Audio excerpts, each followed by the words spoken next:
Hey everybody, this is Ashley with the Dyslexia Initiative, and this is our session, What is FAPE? With Holly Terrell. She is a special education attorney here in the state of Texas. And we had a session with you 2 weeks ago, and now we are following up today about FAPE. So thank you for joining us today. Thank you for asking me. I like this. So, you know, as a special education attorney, and I know as an advocate, FAPE is a question that gets brought up a lot, which is why you and I kind of started talking about, could we have a session just kind of talking about what FAPE is? Because I think that FAPE is one of those terms that is thrown out a lot, but the definition of FAPE seems to be, at least in my opinion, a very subjective definition. So, I want to paint this little bitty box. I'm going to label it FAPE when FAPE might actually be this thing over here. So,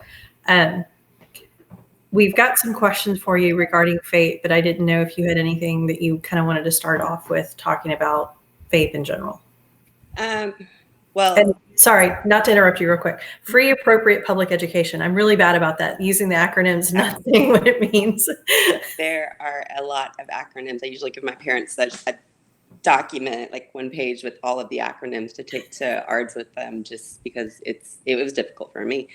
So FAPE, yes, I agree. It tends to be subjective and vary from state to state, from hearing officer to hearing officer, from school to school, and which makes it hard for parents to know when they're actually getting it and when they aren't, and it is hard. I mean, it is. So I generally think for me it's a little more helpful if I can define FAPE instead of what is FAPE, if I can define it in terms of what it isn't. And I know we're going to talk about INJURU more in detail later, so I don't want to get too much into INJURU, but it's hard to talk about this topic without at least mentioning INJURU and the updated standard for providing FAPE, which focused more on progress. And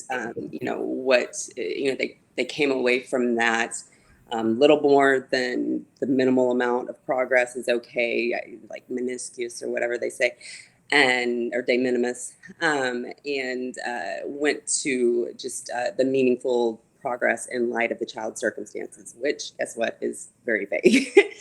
And and it's tough because with our other kids, we don't have this thing where we're wondering whether the school's providing FAPE or not. So it's not, we can't have a standard for kids in special education as compared to that of the kids in regular ed, because they don't really have a standard. They don't have any rights. So yes, I do. I agree. It is very, very subjective and tough to prove as well.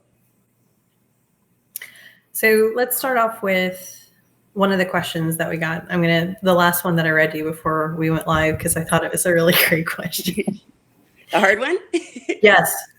How is it determined whether the student is receiving instruction that provides educational benefit under FAPE? Is it up to the schools to decide what is appropriate instruction based on the disability? And that is from Jennifer. To a certain degree, yes. And, I've gone back and forth with schools on instructional methodology. So that's a topic within itself, because especially with dyslexia, we have huge disagreements regarding instructional methodology, and just reading in general is the one that pulls most of those arguments. It is very difficult to tell a school to use a different instructional methodology, and I have not had any with naming a specific instructional methodology. However, it's a different question as to whether you can show that your child needs the instructional methodology to have certain elements, and you get into whether it does or whether it does not. And there's that backlash issue later. But so the way I recommend doing that, if there's a disagreement and you have a somewhat recent FIE, which is the full individual evaluation, so the evaluation by the school, is to ask for an independent educational evaluation, and the school should pay for that.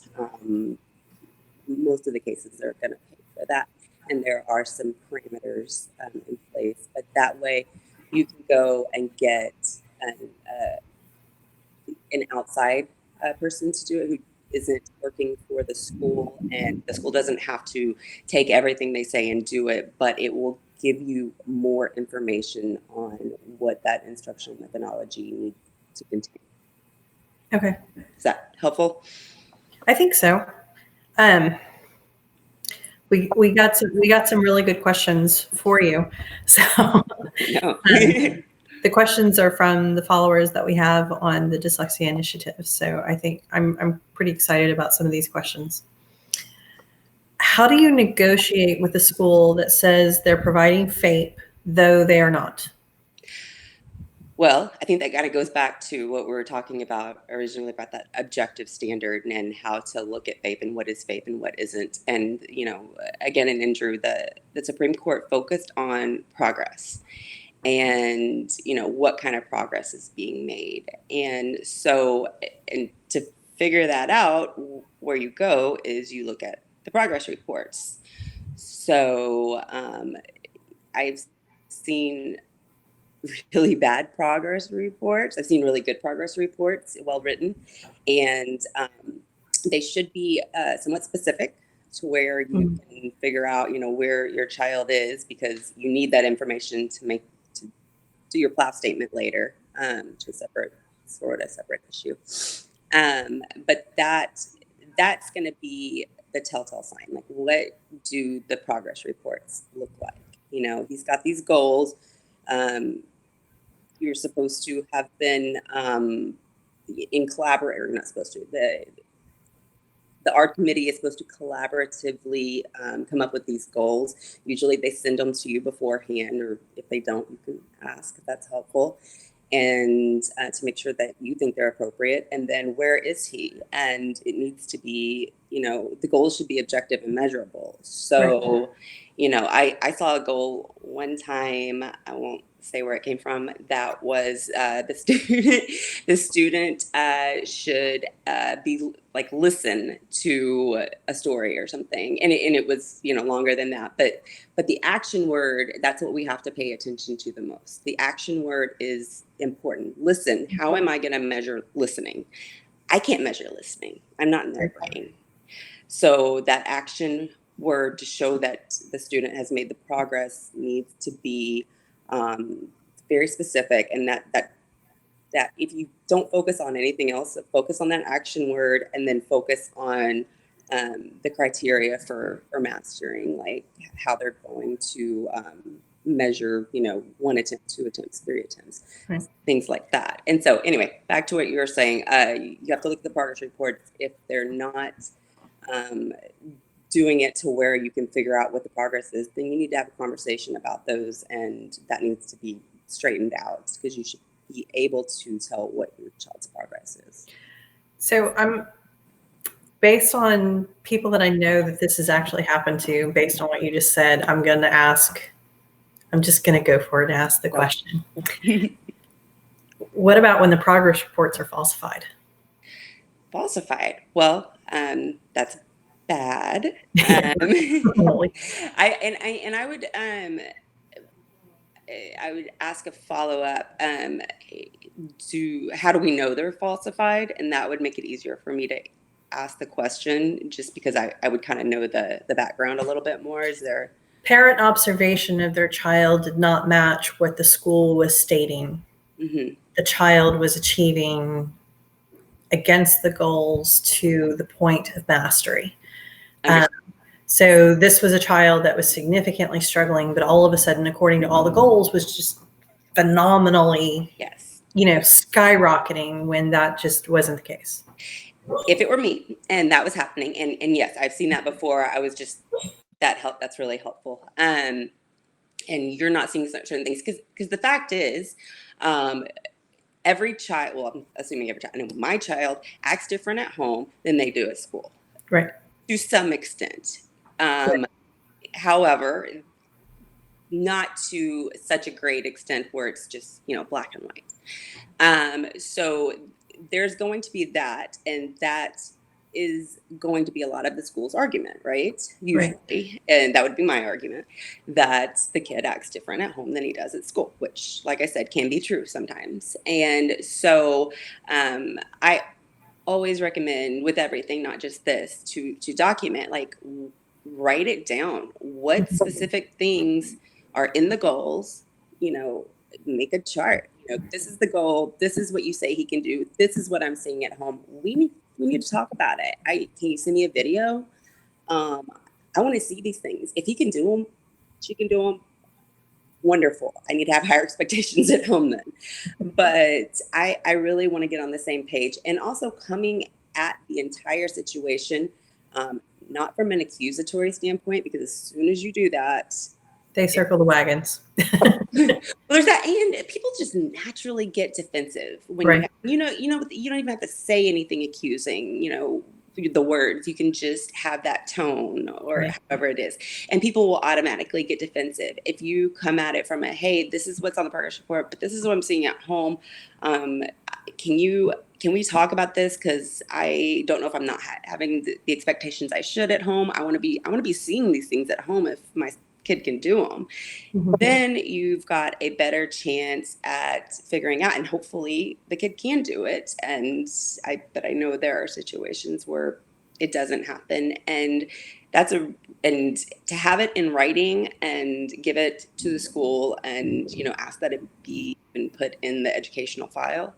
It should be anyway, but I always like to make that request. Keep a copy, document when you gave it to the school, all of those things. That I guess attorneys think about that normal people don't. And or email it to the school. Then you have a record, and ask for a meeting, record the meeting, things like that. I say record the meeting. Use your best judgment, but if you're comfortable with that. Cool. So real quick, big thunderstorm is blowing in here at my home. I've never been live with a thunderstorm blowing in. And in the last couple of days, our power has flashed. So I'm going to apologize to everybody now. If the power flashes, I'm going to completely lose the session. So, it's recorded, but it will disconnect. So in case that happens, that's why. Hopefully the thunder doesn't get any louder. We're good here for now, but it looks weird outside. So I'm sure we're next. Yeah, it's turning black fast. So anyway, so yes, that's really helpful. And we had a question come in that I wanted to address too. Does Texas have a dyslexia handbook? Yes, we do. And then there was a follow-up question. Has it proven helpful in guiding conversations at the IEP table? To me, as an advocate, I say only to a certain extent, because in my opinion, there's still issues with the handbook. There are things that are not. This version of the handbook is significantly better than the last version of the handbook. But to me, there's still a lot of gray area, because dyscalculia is not specifically named in the handbook. Districts don't want to say the word. They will finally say dysgraphia, but outside of naming dysgraphia and doing an assessment for dysgraphia, they don't seem to know how to remediate dysgraphia and work with dysgraphia. But there's still a lot of ability to give kids the 3-wheeled Yugo with the broken engine when we as parents want the Cadillac. So it's fresh off the lot that works perfectly. Yeah, understood. Yeah, I know the handbook has those, like we were talking about, the instructional methodology, and it lists those, like, your dyslexia program should have this, this, and this, and this. But again, then we get into disagreements, and those are more factual and subjective. Like, does this program encompass this? To what extent does it encompass, this element? And so, while I think it is helpful, busting out, I'm not saying you never should bust out the manual, but busting it out first thing you're getting identified and going through the elements might not be the way to go with the art committee, but I think it is very good to read that and to make notes and have the information so that you know what you're talking about, because Yeah, even if as a parent you aren't saying everything you know, I truly think that the fact that you do know comes through in your confidence level and the way you communicate. exactly. And it's just like knowing those acronyms. You feel better, you speak better, you sound better. So Right. yeah, I think it is helpful. Yeah. And for the Texas-based parents, I do intend to do some Texas Dyslexia Handbook sessions specifically. I had the benefit of having a 4-hour session with a woman who has spent most of her career at the TEA, but she's neither pro-education or pro-parent. She tries to ride that line directly in the middle. And she's really extraordinarily knowledgeable on the handbook itself as well as the idea. So the session that I had with her, she highlighted all of the typos that still exist in the handbook that were supposed to have been corrected within a couple of months, and they weren't. But she also had us highlight certain sections and take notes in the margins and stuff like that. And I know I personally have found that to be extremely helpful for me when I'm referencing my handbook and answering people's questions, et cetera. So I wanted to try to share what she shared with us with the Texas-based parents, at least, that follow the Dyslexia Initiative. Sorry.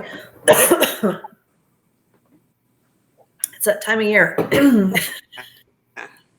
How do you reconcile the school only wanting to provide half the intervention time recommended by the intervention itself? So a lot of our parents, not all of our followers are in Texas. So I know Texas Handbook states that you have to follow to fidelity. So we're talking about a lot of parents whose states don't necessarily call that out.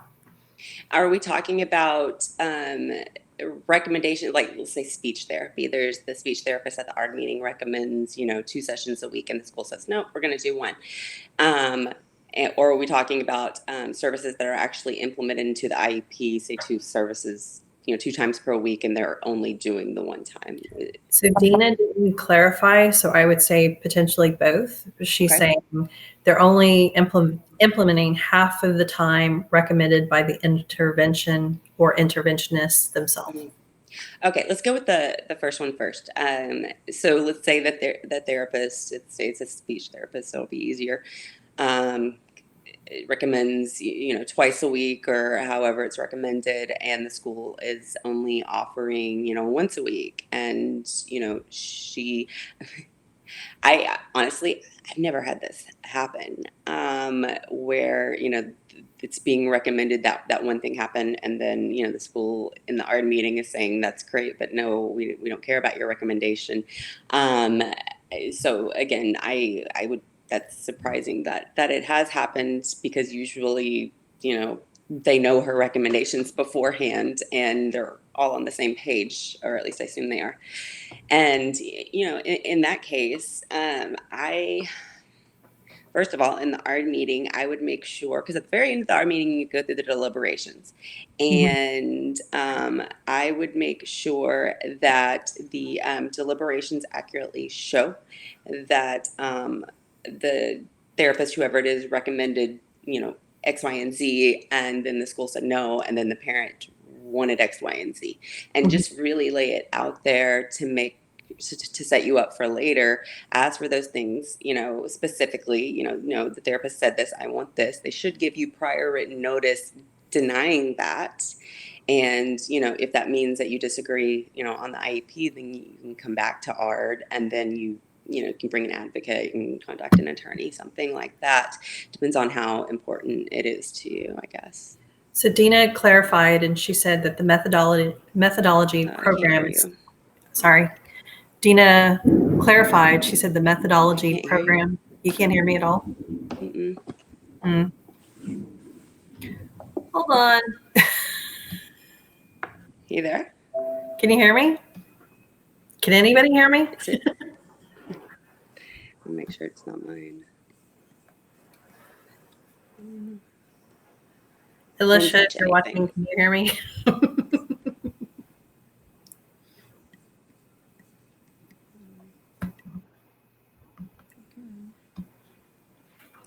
Okay.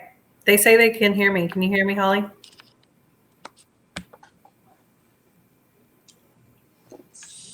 Do you want to start over? Can you hear me at all? I can't hear anything you're saying. Okay. Okay. So to those listening, I'm going to end this and They restart. can hear you. Huh? Yeah. So I'm going to end I this. can't hear you though. Restart the session. So we'll be back in like 5 minutes. Hold on. 5 minutes. Do what?